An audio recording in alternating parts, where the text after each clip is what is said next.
The votes have been cast, and we're tallying up the totals right now. It's the Citadel Gray Line, and the votes say that, yes, we are the program that you get to tune into each week and find out what all's going on in Citadel athletic world. Hi there, John Rawl is my name, and it is fantastic to have you back here on this election week 2024. We've got a great show ahead today. We're going to talk not only about Citadel football, which it's homecoming week on the Charleston campus. Arguably the biggest crowd of the year comes in for homecoming. We're going to talk about that. We've got Andrew Miller of the Charleston Post and Courier. We've got Thomas Scruggs also with us. But we also have some wrestling talk. It's going to be a big weekend for the Grapplers as they have a tournament going on the deck of the United States USS Yorktown over in Mount Pleasant. So we'll talk some wrestling as the wrestling coach had a chance to talk at the podium this week. Speaking of the podium, we got Maurice Drayton, some audio from him that we'll get to on today's show. We'll talk about Citadel basketball. We've got highlights as they open their season Monday in Beantown against the Boston College Eagles. And we've got some feedback on that, some other thoughts and notes. It's the Citadel Gray Line, and let me tell you that this show, we couldn't do it without our great lineup of sponsors each and every week. And those sponsors for this year include IPS Packaging and Automation, Hood Construction, Senior Private Shop, and Franklin Plumbing and Drain Cleaning. We got a couple of winners for Knob Knowledge from the Senior Private Shop that we've got to announce from the last couple of weeks. And then we got a great question that we will be sharing this week. So make sure you stay tuned. And thank you for all of you who watch us on Facebook. Please feel free to chime in with questions or comments right now as we're doing the show. And then anytime, 24/7, you can send your feedback our way. We welcome that. We are doing the show a little earlier in the week as we are trying to get ahead of that other election. But we appreciate all of you tuning in. Andrew Miller is with the Charleston Post and Courier. Andrew is found on X. He is at AP Miller_PNC. And Andrew, I'm voting for you this week. You are my number one Citadel beat writer, without a question. Well, thanks. But, before we get started, I want to wish Jeff Hartzell a happy retirement. Friday, November 1st was his last day at the Post and Courier after 40 years. Was my boss for the last 2 years and somebody who I've known since I believe my freshman year in college. That's 1982. So it's been a long time, and want to wish Jeff the best in his retirement, and obviously a long time beat writer at the Citadel, hopefully a beloved beat writer by Citadel fans. But he did great work while he was here. He's not going to completely go away. He's going to continue to write for us, but want to wish him the best. We wish him the best. Of course, Jeff Hartzell was with us on our very first episode in 2008, and Jeff probably all told had about 300 episodes with us right here on this program, Citadel Gray Line. So congratulations, Jeff Hartzell. We're going to have to get him on here again pretty soon, but a much-deserved retirement for you. But how does it feel to have your old buddy from freshman year of college or whatever you said retire? How does that make you feel? I enjoyed working for Jeff. He was a pro, the consummate professional. So I enjoyed that. But yeah, it makes me think that how long that I've been in the business. I started in journalism my junior year in high school as a clerk at the Greensboro Daily News, and it had been going on. And I was really lucky. I know a lot of people, a lot of young kids especially, kind of struggle with what they're going to do and who they're going to be when they, quote unquote, grow up. And thank goodness for me, I never had to grow up. I was able to go to cover sporting events my entire career. But yeah, it does make me feel a little bit old. Well, much deserved to Jeff and much deserved to you as well. Thomas Scruggs, we're not about to let you retire anytime soon. Welcome, sir. No, sir. No plans for retirement, John. I'm going to be here as long as Citadel Gray Line's around. Our Citadel Gray Line host emeritus. Yes, sir. Glad to be here, John. Didn't know really how to act last Saturday without a game, so looking forward to homecoming and watching the Dogs beat Chattanooga. Yes. How about 3 in a row? Can we sign the Dogs up for that? It's a homecoming week. Of course, you are an alum. You know what it's like. You don't have a big class or a reunion this year, but just explain for those who may not be quite so up on Citadel world what homecoming means for Citadel alumni. So it's when those of us that were fortunate enough to go to the reform school on the Ashley River get to return to the barracks. We usually start about Thursday night.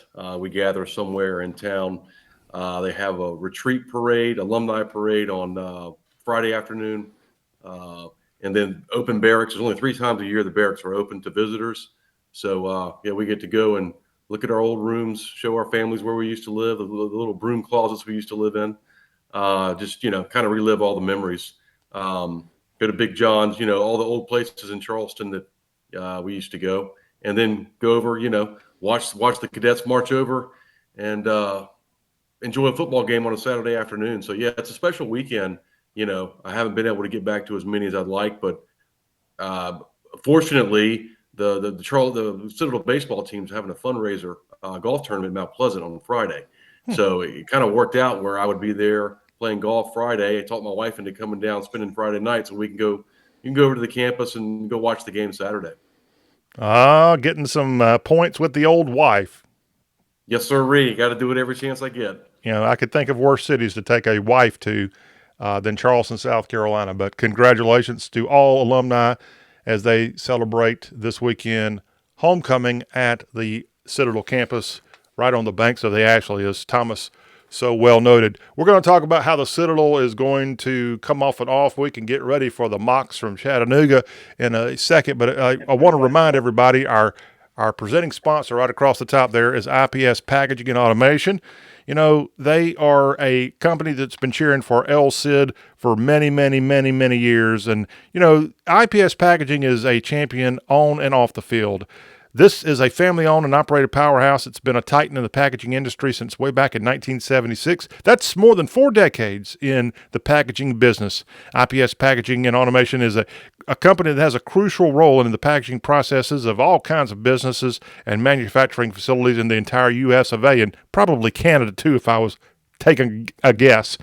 A fun fact for all you dog fans, IPS Packaging and Automation has been a sponsor of Citadel Sports for more than a decade. And, you can go and discover what they can do for you. Go to their website, ipack.com. You see it right there on the beautiful screen, ipack.com, or call them up at 800-277-7007, 800-277-7007. IPS Packaging and Automation is a proud supporter of Citadel Athletics. And here's a word all about IPS Packaging.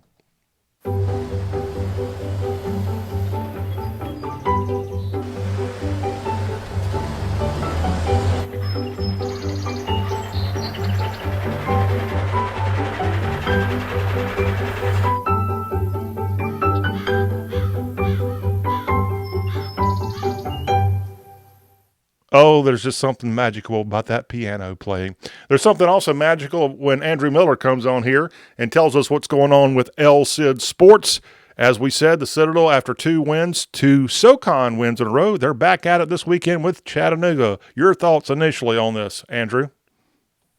Well, when I talked to Maurice Drayton yesterday during the media gathering that we had, he said it on the when he was at the podium talking. He wished they could have played last week, and I kind of agree with him. They've won a couple in a row. Honestly, they're not very banged up, even though they played 9 straight weeks. They were pretty healthy considering. So, he wanted to take the momentum that they'd created, the confidence that they'd created over the last couple of weeks, and kind of run that into a third week and hopefully get a third win in a row. And, but sometimes the bye week comes and it kind of breaks up that momentum. And it'll be very interesting to see how long it takes the Citadel to kind of get their feet back underneath them. And they should be fresh. But I think when you've had a week off, it maybe takes you a few extra plays and kind of get into the game. So that's going to be really interesting on Saturday to see how they react after that week off. The other thing is I know that Maurice Drayton mentioned that they got 400 tickets left for homecoming. They're hoping for a sellout. It's usually a really big crowd there, so it should be a great atmosphere. One I'm looking forward to. And Andrew, you were working hard at Maurice Drayton's press conference Monday. Let's go and hear a clip of Coach Drayton, including that question from Mr. Sports Reporter himself, Miller, there at Johnson Haygood Stadium. After the Sanford game, getting a win like that in the fashion that we did is very important for the overarching theme of our program, very important for the culture of our program and what we're trying to build. We may years from now turn back and look at the VMI and the Sanford game this year, and say that was the catalyst that got this ship going. Talk a little bit about Cooper Wallace and what he's kind of brought to the program. You've been around him now for a couple of years. Yeah, I love Cooper Wallace. He is a consummate professional. I tease him a lot in the summertime. He has this long, beautiful hair. I call him Goldilocks. It's beautiful, beautiful hair. And he's meticulous about everything he does, from his studies to his clothes to his hair to everything he does in a high fashion, and he's very detail oriented about it. So it'll be tough to see guys like that go. Of those 25 seniors that we recognized, some of them have the ability to come back. There's some that are seniors in the Corps, some that have graduated, but because of COVID, they have additional year of eligibility. So we're working through some of that because these young men, and it's the beauty about being a Citadel athlete, they have job offers that's $80,000 and $90,000 coming out of school, and man, who wouldn't take that? That's a tough decision for a young man. Talking money at Johnson-Haygood Stadium. Yeah, that's a nice little chunk of change as you exit. And by the way, this, of course, is homecoming, but it also represents the final home game at JHS for the 2024 season. So another reason to get those tickets sold and come out there. Andrew, I got to ask, did you think when you showed up at the stadium for this presser that Goldilocks would be in your lexicon?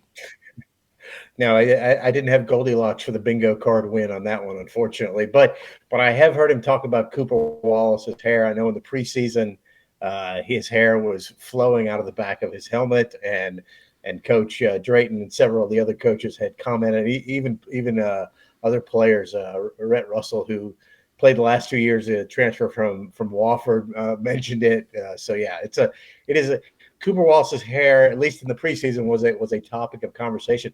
And I will add this to Coach Drayton and I were talking about this. And again, this is kind of a personal plug, but my daughter, who's also a graduate of the Citadel, she received her master's degree in history from the Citadel this year.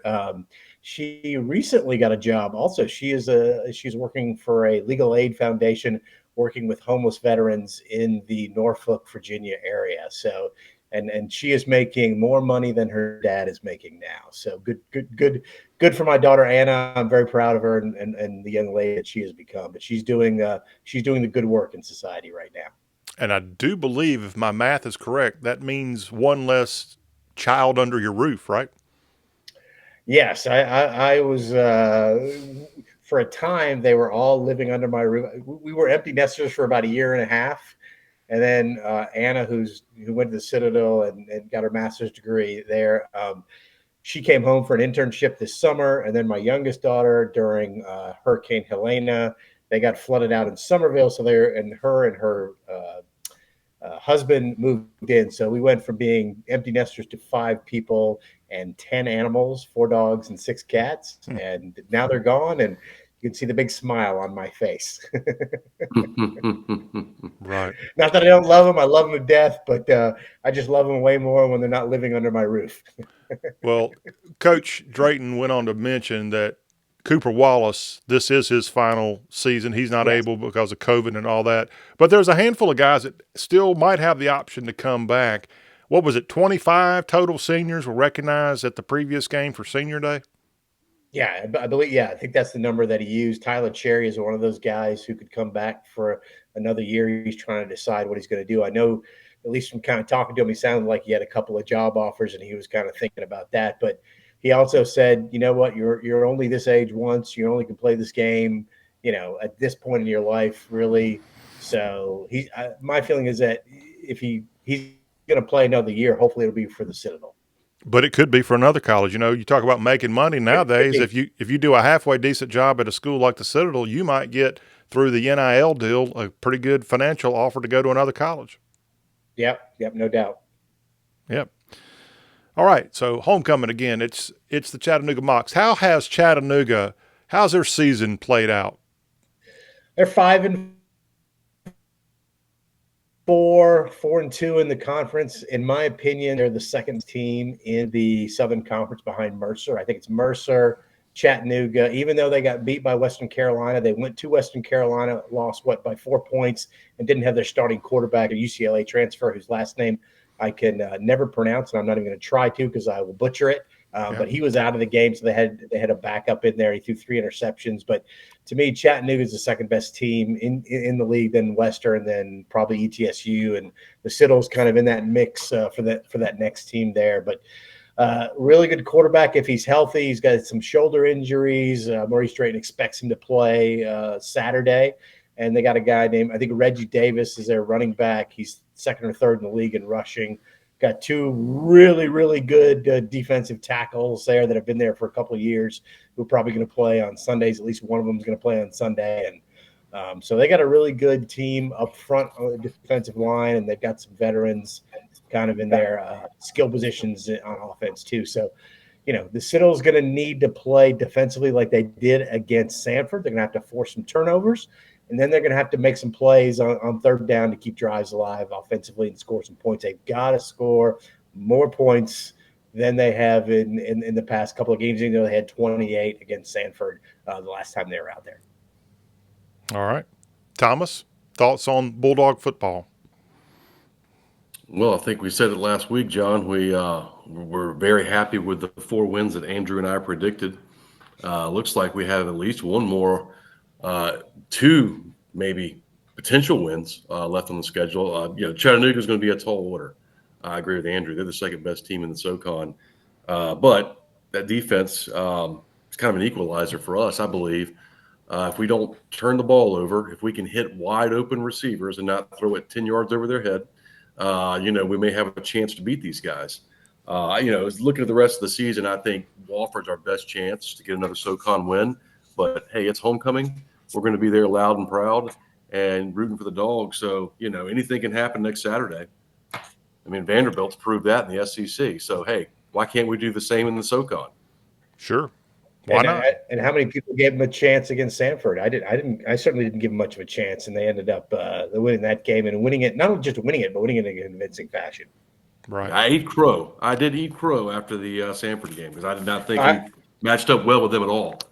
Yeah, and I should have eaten it right along with you because I didn't give them much of a chance.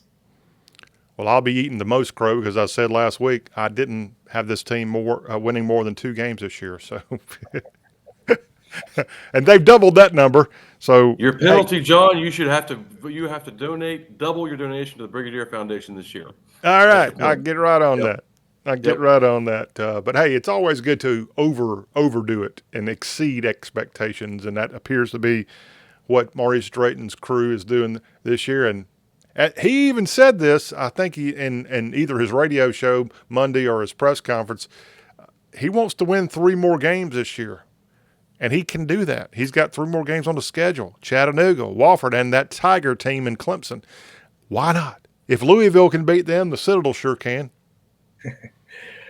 It's going to be interesting to see how Clemson plays the rest of the season after the Louisville game. I think, Thomas, you and I are on the same page as far as who we root for in state. So that was that. The Citadel? The way the way, yeah, them too. But the Citadel's not playing, John. But what just the way that Louisville did what they did the Clemson surprised me, even though I knew they hadn't played anybody besides Georgia going into that game.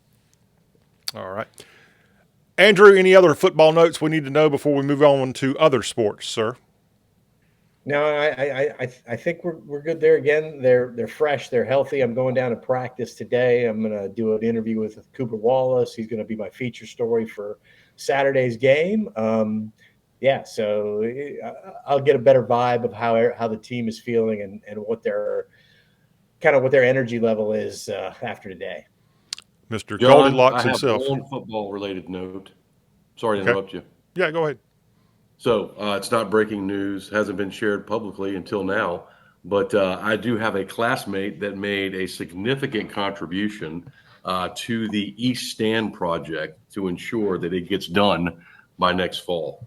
So I don't know what the dollar amount is, but it said it's very significant. Do you know, is it okay to release a name? No, I do not want to release a name, but it's somebody you would know. We shared a company together, so and that's all I'm going to say. Pretty good company there. Yep. Wow, that's great news. Hopefully that will get the dogs across the top on the east side, because we're almost approaching a decade of having a one-sided affair in Charleston SC. Let's hope that materializes. Whew. We got North Dakota State as the next game after this one. Yes, sir. So something better happen fast. All right. Anything else football before we switch over to another sport? Okay. Without hearing an objection, we will move over. But first, before we do that, we got to talk about Knob Knowledge. Knob Knowledge is brought to you by the Senior Private Shop. SeniorPrivate.com is where you can find them online, and they do amazing work. They've got, I just counted it up, more than 200 items at SeniorPrivate.com with a mixture of T-shirts. They've got coffee mugs. They've got flags, guidons. They've got a little bit of everything, and we've kind of been given a little sample of some of the Senior Private items thanks to the founder and the main dog there, Tom Churchill, who was our very gracious guest last week, and I thought he did a darn good job. So I want to thank him once again for coming on. But I should do some housekeeping. I had a little email snafu for a while, and I did not realize that we had a couple of winners. So I want to congratulate Maurice Warshaw, who correctly guessed the Sam Bird answer from 2 weeks ago. Maurice lives in beautiful University Place, Washington. We got people tuning in from Washington State to Citadel Greyline. That's pretty impressive. But Maurice Warshaw won that one, and we've got a nice gift going out to him, courtesy of SeniorPrivate.com. And then last week we asked a knowledge question, and that question was, during the war between the states, there was a effort by the then South Carolina Military Academy to do something different. In 1862, while other Southern colleges were shutting down, the Citadel and the Arsenal in Columbia were seeing increases in cadet enrollment. The BOV requested from the legislature to use buildings from what school so that they could expand the Citadel. Ed Glad from beautiful Orangeburg, South Carolina, from Tango 93, got that answer, and we congratulate Regis Glad for that. Way to go. He's a avid viewer of this program, so thank you, sir. Ed, a gift coming from Senior Private is on the way to Orangeburg. Andrew, last week you said you thought you might know the answer to that question, so go ahead. The question's been answered, but we'll give you a shot. One more time? What college did this? Yeah. What college or educational deal did the Citadel try to take over during the Civil War to expand its current deal that they had at the time? My guess would have been the College of Charleston. Okay, that's a good guess. Thomas, what about you? I would guess the same, John. Okay. Of course, back in those days, the College of Charleston was a private school and was rather small. I think it was a male-only school also. These days, I think it's women only, I think. Is that right, Thomas? No, it's not, but you would think it is. Okay. So, Andrew, shame on you. The answer is a little place called South Carolina College, which was the original name of the University of South Carolina. Yes, it was. There you go. Well, that would have been my second guess. I was either going to guess that the University of South Carolina had land down here, or that it was a college. Yeah. What happened was in Columbia, South Carolina College, I think, had closed, or the buildings were empty, and the Citadel was trying to expand there, but it didn't happen. But that was last week's knowledge question coming from SeniorPrivate.com. So this week we have another knowledge question from SeniorPrivate.com, and it comes this way. So if you can correctly text this for this week's question to 843-779-8496. You'll get a nice gift sent in the mail. In fact, this week's gift is a weathered Citadel shirt and sticker pack. And I do believe I have the actual shirt that you get here. I'll show that off in a second. The question for this week from seniorprivate.com: the Thomas Dry Howie Memorial Carillon on the Citadel campus is often referred to as the Bell Tower. The question is, how many bells are in the Thomas Dry Howie Memorial Bell Tower on the Citadel campus? And if you correctly get that, you will win from Senior Private a weathered Citadel shirt and sticker pack.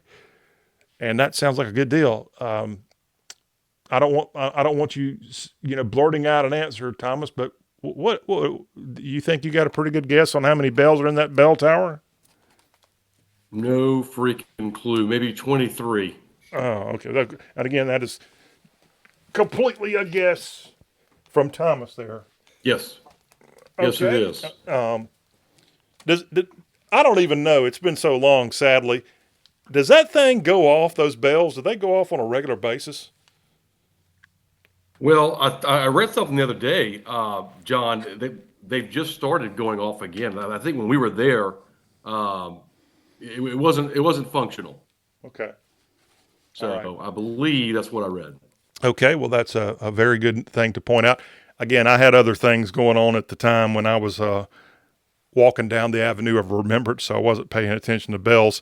I think this is, I'm going to show it, this is the weathered shirt that you will get from seniorprivate.com. Doesn't that kind of look a little weathered, Thomas? Yeah, the actual patch looks weathered, Okay. for lack of a better term. Yes. And then on the front, it's got the same logo of Paget Thomas Barracks. But I believe that's the shirt, and you get a sticker similar to it as the winner for this week. See, we take care of our Citadel Gray Line audience here at this great show each and every week. Let's talk a little Citadel basketball. They went all the way to Beantown Monday for the opening of the season. I've got some highlights, but first, Andrew, your thoughts on Ed Conroy's opener. Well, I knew it was going to be one of the biggest issues that the Citadel is going to have this year is rebounding. They don't have Quentin Malloy-Brown, who played for the Bulldogs last year, the Vanderbilt transfer, 6'10". He ate up a lot of space in the middle of the paint and was able to rebound. And they don't have a guy like that, unfortunately, this year. They're like a bunch of 6'4", 6'5", 6'6" guys. They're longer. They're athletic. They're longer and a little bit more athletic than they were overall last year, but rebounding is going to be an issue. But they went up to Boston College, who's coached by former Stall High School and College of Charleston head coach Earl Grant. And Earl's a great guy. Covered him for years at the college.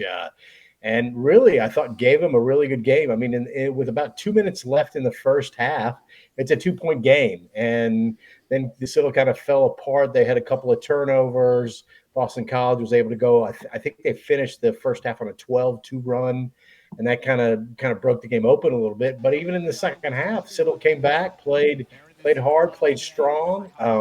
Brody Fox, who was one of the leading scorers in all of Division III last year, led it with 18 points, had a really good game. Cameron Roberts, I think, had 10, and Kenyon Davis also had 10. So, they're going to be a team that's going to have to rebound as a team. I know it sounds kind of strange, but yeah, they're going to all have to kind of hit the glass and help them out there. But they're better than I thought they were going to be, because I thought this was just going to be a really, really, really long season for them. But they've got some guys who can play. Yeah, we saw that the Citadel got out there on the highlights 4-0 to start the game, and I'm showing some highlights now from late in the game where they were down roughly a dozen or so, and they fought back. Look at that great play there. Got a close-up coming. I think that's Cam, isn't it? Yep. Number 3. Yeah, I believe so. I could be wrong. Okay. Sounds good to me. But, under 3-possession game with 30 seconds left, and the Citadel all the way up in an ACC house. I mean, there you see a steal and pulling that game within 7 with – this is the opening game, and that's the kind of, I guess, effort you want to see from Citadel basketball as Ed Conroy, there he is, and his old Grant? Yep, old Charleston, old pal there. Remember Earl was an assistant coach at the Citadel under Pat Dennis. I did not know that. Yep. Oh yeah. So, all right. Well, with Citadel, I assume I haven't got the schedule in front of me. They should have a home opener coming up in a few days. Thursday against Erskine at McAllister Fieldhouse. Yes. What in the flying fleet are you talking about? So Erskine comes down from the upstate. Are they they're out of Gaffney, I think. Does that sound Due right? West, South Carolina. Due West. Which one's in Gaffney? Coker? No, Coker's in Harts. No, Hartsville. Coker's in Hartsville. They got a football Limestone. team. Limestone's in Gaffney, right? Limestone? Yeah, Limestone. Limestone. Yeah, that sounds right. All right. Sorry, I should know my South Carolina collegiate teams, but my favorite team in South Carolina, I hate to admit, is the Citadel Bulldogs. And I'm a little biased. All right. So you mentioned the effort there. They got the opener, Andrew. What's your projection for this team this year? This team's going to have to find different ways to score than they did last year. They were kind of again, throw in the paint. When Winston Hill was there, especially he and Quentin Miller-Brown were really good post presence. So they're gonna have to probably spread the floor a little bit more. Drive it to the basket. One of the things that you can count on with Ed Conroy teams is they're going to get to the free throw line. They like to get into the paint and kind of draw the fouls and get the other team in foul trouble. That's kind of been his MO throughout his entire career. So that's the way they're going to have to play. And again, rebounding will be, I think yesterday they got out rebounded 43-32. It's an ACC team. They had a couple of big guys in the post, the Eagles did. So, it'll be interesting to see how they match up against people at the mid-major level. But, I think 10, 11 wins is probably about as good as they're going to be able to do. And I think if they get that, then Ed Conroy's done a really good job. All right. Wishing him the best. Let's talk about another great sponsor that we have on Citadel Gray Line each week. That's Hood Construction. HoodConstruction.com is the website. They have a sample of some of their projects across South Carolina. If you check that out at hoodconstruction.com, they've been in business for 30 plus years and they do quality work. How do we know? Well, we are fortunate here that our own Thomas Scruggs is with that company and he does great work with them all over South Carolina as well as North Carolina and in Georgia. Hoodconstruction.com. As I said, you can go there and see some of the various work they've got going on. And they build it the right way. For 38 years, they've been a full-service construction management company with work in these various states. You can go and see projects like Eastover's Camp Cole Southeastern Freight Lines Activity Center, as well as in Tigerville in the upstate, the North Greenville University College of Business and Entrepreneurship, and all kinds of goodies. In fact, Thomas, I know you told me before you've got something coming up in the Low Country you're working on. Yes, sir. We're going to be over at College of Charleston starting in January, about an 18-month renovation project to their current student life center, the Stern Building, right there in the heart of the campus at Cumming and George Street. So we're excited about it. It's very tough logistically, getting big deliveries, big trucks, things in, right in the heart of the campus. But we're looking forward to it. All right. And you'll be wearing maroon, I assume, when that happens? No, I will not. That's okay. I will not wear my Citadel gear to official meetings there, but All right. Having fun on George Street whenever the time comes about. Congratulations can't on complain, that. John. Yeah. Somebody has to do it. Yeah, I understand. Somebody also has to do the tough work if you've got plumbing issues, and that's what Franklin Plumbing and Drain Cleaning does. They are a full-service plumbing, gas, drain, and sewer company. They've got a 24-hour emergency service available Monday through Thursday. You can give them a call. The number right there on the screen, 803-799-2222, 803-799-2222 for Franklin Plumbing and Drain Cleaning. And I know, Thomas, once again, pulling you back in here, you've had to use their service. They are a trusted local plumber in the Midlands of South Carolina, and they do great work. A 100% satisfaction guarantee from this Citadel-led company, Franklin Plumbing and Drain Cleaning. Franklin Plumbing SC is the website, and that number right there on the screen again. If you need to give them a ring, they will be very happy to talk to you, and that is what we're here for, to help we're in the helping business here on Citadel Gray Line. So check him out there at Franklin Plumbing and Drain Cleaning. All right, let's move on to another sport we don't give a lot of love to on this show normally, but it's wrestling. And the Citadel Wrestling Program, they got a coach that's been on staff for a few years now, and I like his moxie. I like what the athletic program is doing with sports like wrestling, and they're thinking outside the box. This weekend, they've got a wrestling tournament on the deck of the United States aircraft carrier USS Yorktown. What more can you tell us about this, Andrew? I think it's like the throwdown on the Yorktown. It's Friday, early evening. I think it starts at 5 o'clock. I know Harvard's there. I think Gardner Webb is there as well. The Citadel, then Army is there. I think that Army and Virginia.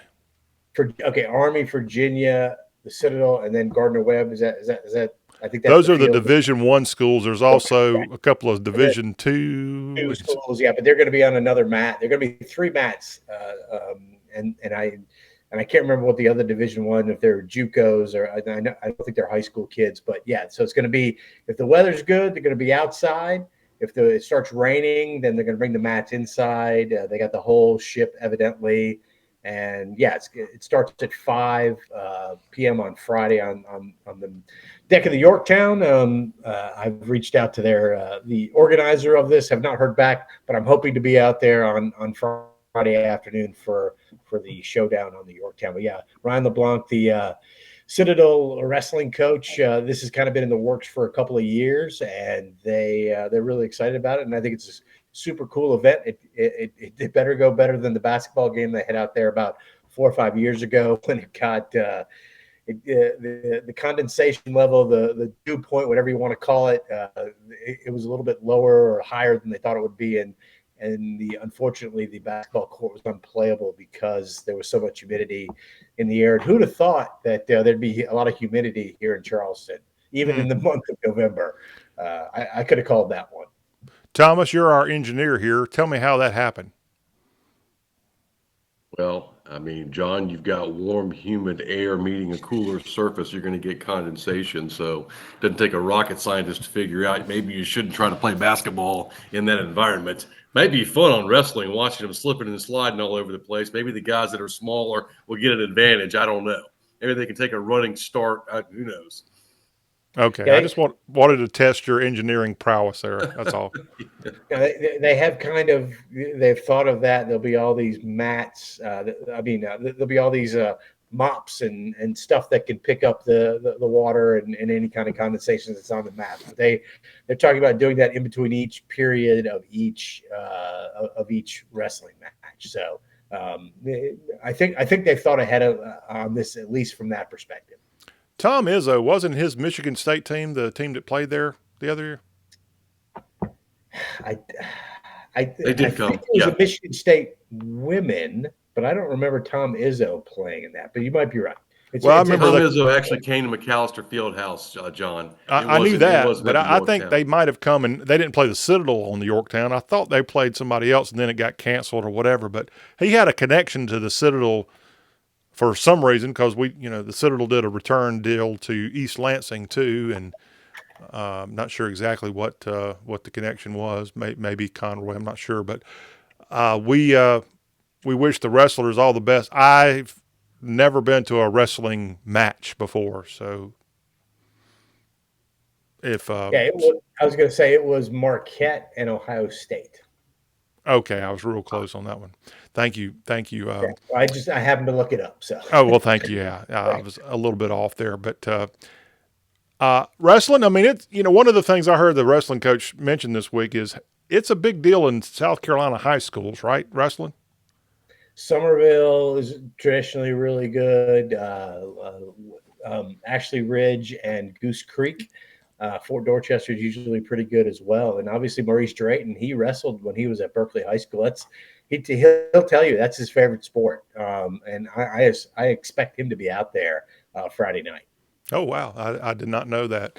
My good friend who actually came from Delaware and stayed with me a few months ago is a 30-year head coach of wrestling in Delaware, and he was a Citadel wrestler. And I just remember as cadets, those guys had a really, it seemed at the time, crazy routine where they'd try to gain weight one day, the next day they're trying to lose weight, and it was rather disgusting. And we kid around about that. I think the rules have changed a lot to try to protect the players and not have those kinds of extreme weight loss and more. But it's a very skilled deal that I know is very helpful to football players like Maurice Drayton.